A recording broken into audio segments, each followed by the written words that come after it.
Hey guys, figured I'd take a minute and do a review on my truck. A lot of people are still asking, how do I like my 5th gen? Benny, be careful, buddy. How do I like my 5th gen and whatnot? So this video is going to be more geared towards those guys trying to buy one versus my regulars. So first thing is first, appearance. To today's day, mega cabs don't look good to me. I love my mega cab because it's so comfortable. Okay. Obviously, it's grown on me. I don't think it looks hideous. I just still think crew cab long bed looks the best. If you're new to the channel, I've owned personally, I've owned a 14, crew cab long bed, and then I owned a 19 crew cab long bed. I have millions of miles experience combined with my fleet with the 4th gens. We run a little north of 20 trucks. We've decided to keep it around 20 hot shots right now, give or take, bouncing between 20 and 25. But obviously the 4 gens are getting old and we're picking up more and more 5th gens. This truck has 44,000 miles on it. I absolutely love this truck, and I'm gonna give you guys my reasons why I love this truck and kind of draw some parallels as an owner of crew cab long bed, what to look for and what, as a guy that uses this truck for everything. A lot of guys love their trucks and they have a lot of money. Hey guys, tune it down a bit. So as an average guy out there on the road, average guy using this truck, average American loves his pickup, so he puts a lot of money into it. So he tries to find the ultimate tool, whatever suits him. So I'll give you my background, what I use it for, and what I hate or love about it. Ram, you really let me hanging on this one. I don't know what the deal is from day one, and this isn't bad. It was worse when I bought this thing brand new. I bought this thing I ordered this thing and got it brand spanking new. Fit and finish, this is a 21, is horrible as far as their gaps. Obviously my kids did that modification. It's hard to tell in the video, fit and finish, but maybe you could tell. Like the door doesn't really sit in there like it's supposed to. This door is okay. Front passenger door, you always got to slam it. So it's vehicle to vehicle basis with this whole whatever's going on in this world. This one's nice and flush, but anyways, so whatever's going on in this world, kind of inconsistency on everything. We just bought two 22 Ram 3500s. If you're new to the channel, I'll just walk over there and show you. There's guys working out there. I don't want to make them feel weird, but you see that mega cab back there? That mega cab has everything dialed in on it right there. So like it's a 22, but has everything it needs, like fit and finish. And what I mean by fit and finish, not the quality of product or not the quality of plastics and clips and leather used. I'm talking about the way the doors align, the way they close, open, the tailgate, everything. The plastics are all in their position and whatnot. That is exactly what I'm talking about. So I can't tell you for a fact that all 21s are like this. 22s are perfect, but from my experience, the 22s kind of got their quality control dialed in better than 21s. So that's all I'm trying to say. I do not like the factory prep package. Whatever my guys had going on, anyways, they had a screwed up tool and we had to buy a new tool. So I wish that hole was a little bit better, but it's not. I got my lighting, which is important to me, having the ultimate tool. At night you got to get something in and out of your bed. Hey guys, come on, please. Be careful, guys. And then when it comes to, I think the biggest thing for me is because I'm a father of 4 kiddos.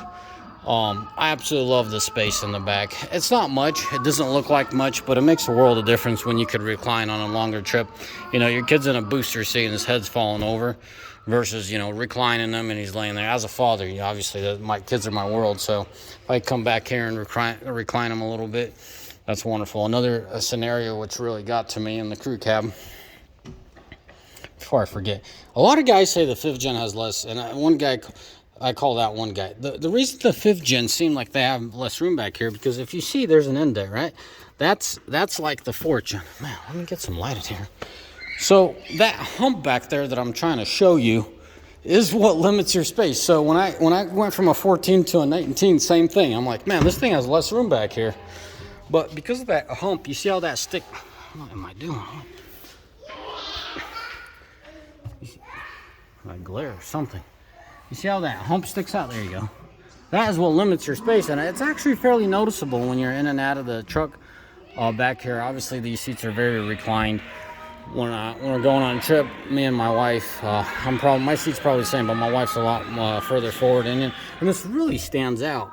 So the cab, if you're new to Ram, is exactly the same from the 4th gen. What they really changed is they welded on different aprons. So if you take this fender off, there's tack weld,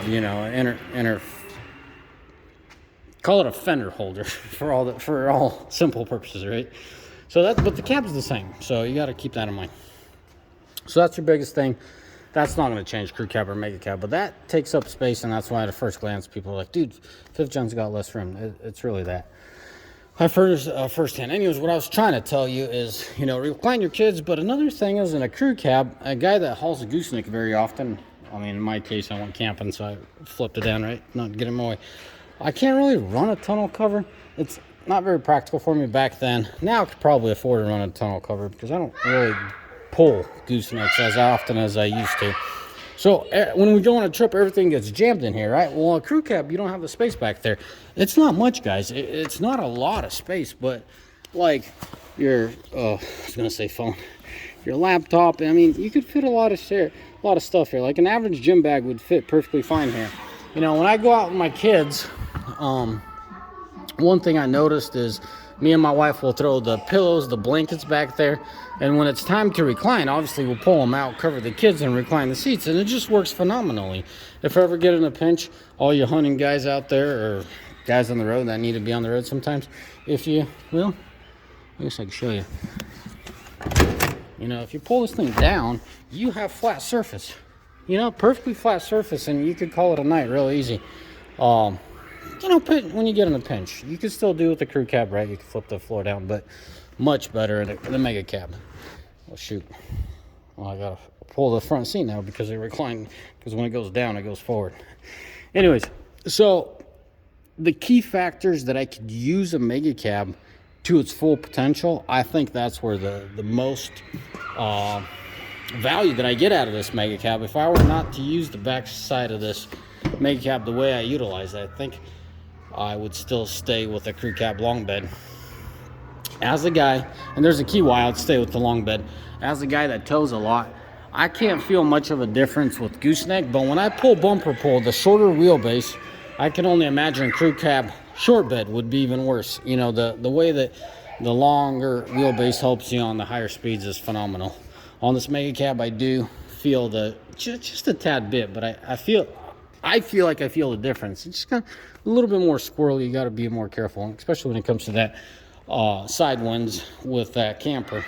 The camper's not that big of a, what do you got, 30 feet? But, when you got the side wind, it shifts you. That little booger doesn't really do much to the pickup, and that dump trailer is nothing, but the camper kind of sways you. I put the stability, whatever they're called, weight distribution hitch once when I went to Yellowstone with it, and it helped. It definitely helps, don't get me wrong, but as a heavy duty truck, heavier truck, I wouldn't expect so much sway without them. But anyways, that's that is the main reason why I have a mega cab. If you weren't to utilize it, I don't see the point of it really.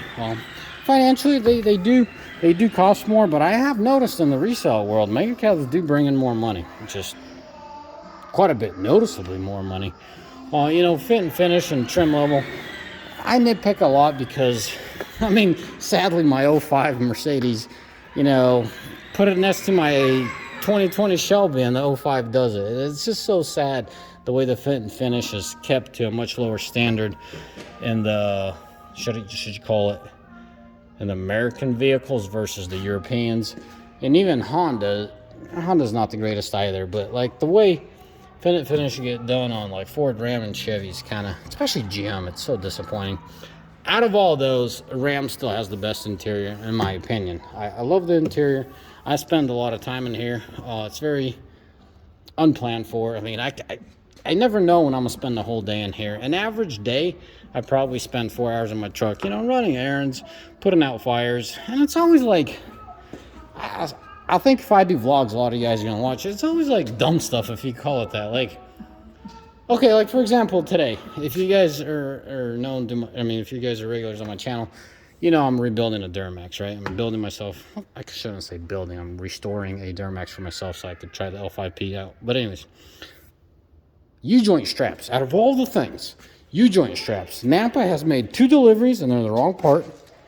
The local dealerships made 2 deliveries and they're the wrong part. So it's like that, dumb stuff like that. I can't have my shop foreman go drive around town and kind of figure out who has the right and wrong strap. But it's like stupid stuff like that I always have to deal with.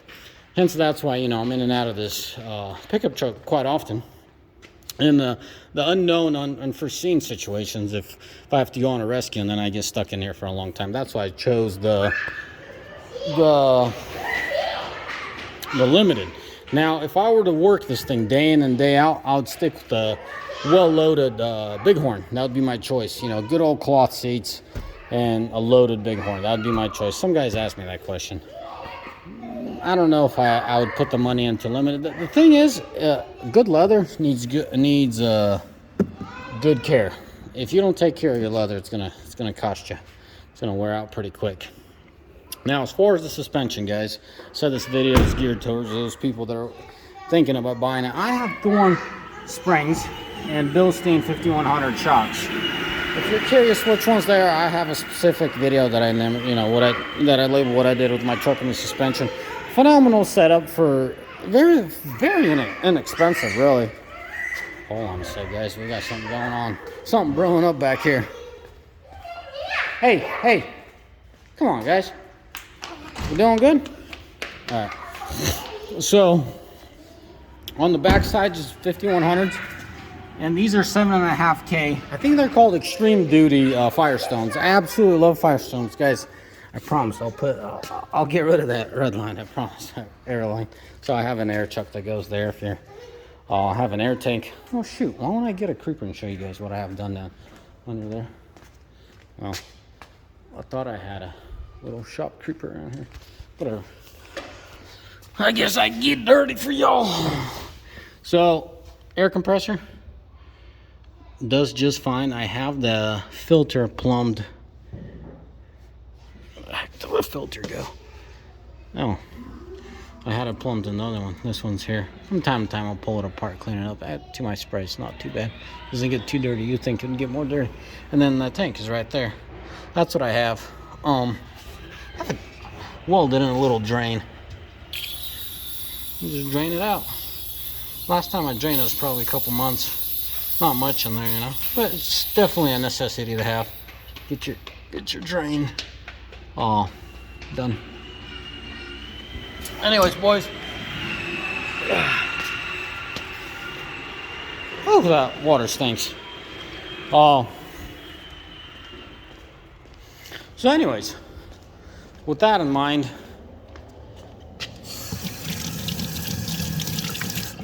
what else is important? So it rides well. What I was going to say, if I had to put a number on it, be conservative, 25% better ride with the 5100s when you're off-roading. So I had factory shocks with extensions because at the time when I needed them, when I put in my springs, I couldn't get 5100s. I could not, excuse me, couldn't get my hands on a 5100, so I went with an extension for the shock and ran the shocks. And the stock shocks are just fine, an average Joe driving on the pavement. But now, when you go off-roading, you hit potholes, man, those things can't hold up for nothing. So that's why I went with 5100s. As soon as I started driving through washboards, it was game over. So this is a very good setup for an average Joe running his pickup. Yes, obviously it's leveled. I went with 1.75 level. A little leveler gives it that meaner stance. It looks good. It rides good. Doesn't change the geometry of your suspension a whole lot. It obviously does a little bit. You don't have to, but I advise you guys to get a good alignment, kind of change your caster and whatnot. But anyways, that's that. Now, as far as mud flaps, a lot of you guys ask what mud flaps I'm running. They're locally built. If you're in the area, just Google Ultimate Truck. Talk to Randy, good dude. But I went with 12 inches up front, and I went 14s back. Man, I better open that overhead door so I can show you all better. So that's how she looks from the back, just covered in the tread. Just covered in the tread up front. Looks good, functions well. Add weather text. Oh, I think I could show you in the vid. You see that on them rock chips? I had WeatherTech yeah. Sorry guys, WeatherTech mud flaps, and it's just beat it up. Wasn't good enough. Just wasn't enough coverage, so I had to get wider ones, drop them lower. So yeah, I like OEM kind of stuff, but it just didn't do the trick with these wider offsets. So that's that. What else can I tell you? I have noticed the mileage getting better on it. Seems like 36,000 would be the mark where I noticed the mileage getting a lot better. Like, shoot, 0.75 as an average. I mean, you know, creeping up to that 1 mile to the gallon, which I'm pretty impressed about. For all you boys that watched my fuel additive video, I am testing the Diesel Clean, the silver bottle, and so far, you know, I'm pretty impressed. I'm only on my first tank, so I like to do 3 tanks back to back and do an average and kind of do a review on it. So I'll do the Diesel Clean, and then I want to do Hot Shot Secret. That's what it's called. I do want to do the Hot Shot Secret. Guys, about these tires, I am blown away. I will do a separate video about tires and all and what I'm running when I'm primarily running the same company on my work trucks. Sumitomo's on my work trucks and Falcons on here. But if you do your deep research, the same company, same pair company, Sumitomo. Yeah, I got to do a video about those. So, one last thing. I did not mention about a Limited, guys. Absolutely love the headlights. Well worth it. I believe the Longhorn and the Limited have the same headlights. So these kind of turn on you, you know, with the angle of the steering wheel. No groundbreaking technology here, but the way they have these headlights, God bless the engineer, man, they're just phenomenal. They freaking light it up. I mean, these headlights are well done. Love them. Oh, for all you curious guys, I'm running 55 tint, front and center. Would not do it any other way. Well, actually, with my tint, I think I would even go darker in the back when it's really. You can see the light inside. That's not what I'm chasing. On a really sunny day, you could still see in the back, and I don't like that. My back is my privacy, my kids. There's no reason why they should be visible in any way. Oh yeah, you can see. See how you see that white wall? Yeah, it's just not dark enough. At bare minimum, if I were to retint this truck, I would put 5% in the back. Thanks to this dude, I have a guy that rents out the space and he tints. He convinced me not to do it. I just did like, I think 18 all around. If I were to do it again, I'll definitely put 5% in the back. I don't think he realized how much I use my rear view mirror as a mirror. It's never used really as a mirror. It's always as a screen, as you could tell, right? That's my overhead door, and that's a mirror. Not gonna happen. Just always run it in the camera mode. It's so convenient because, as I told you, I go out and when I travel with my family, my backside is all piled up with blankets and pillows. That's one scenario. Or if I'm out working this truck, you know, with the gooseneck, I mean, you could see something through there, you know, the gooseneck kind of through the corners, but there's not very much use for that rear view camera.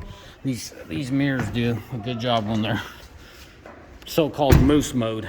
Anyways, guys, this video turned out to be a very lengthy one. I know a lot of you guys, well, not a lot, some of you guys are very curious being in the industry, you know, in the hot shotting industry. What am I running and why I'm running what I'm running? Absolutely love it. I wouldn't do it any other way, especially if you're hot shotting. That mega cab, you take out those back seats. I got quite a few of them. They're all packed up in there, that upper portion. So, I mean, that's a lot of weight. My guys say it's really heavy. My dudes in the shop say it's really heavy. So that's a mega cab seat, and yeah, it lowers and you get it's phenomenal. Mega cab for hot shotting is it. And there's some more.